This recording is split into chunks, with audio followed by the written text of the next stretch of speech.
Hey guys, today we are in Skoda Scala with a dual zone Climatronic system, and I'm going to show you how to perform the calibration, the basic settings procedure for this system without a diagnostic interface. So if you have a clicking noise from under your dashboard, or if you have a issue with the temperatures when one side is hotter than the other one, you can perform the calibration of the temperature and air distribution flaps, and hopefully this will help you fix your issue. So what you need to do is turn on the ignition, and once it's turned on, you need to press and hold two buttons, the menu button and the air recirculation button over here.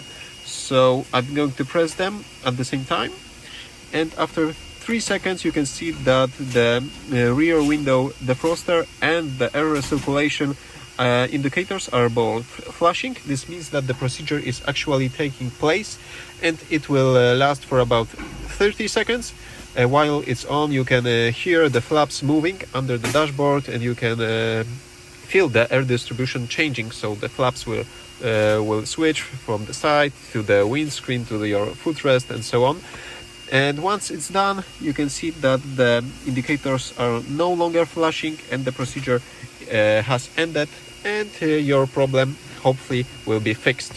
Okay, so that's it in this quick tutorial. Give me thumbs up if you like this and subscribe for future ones. See you soon.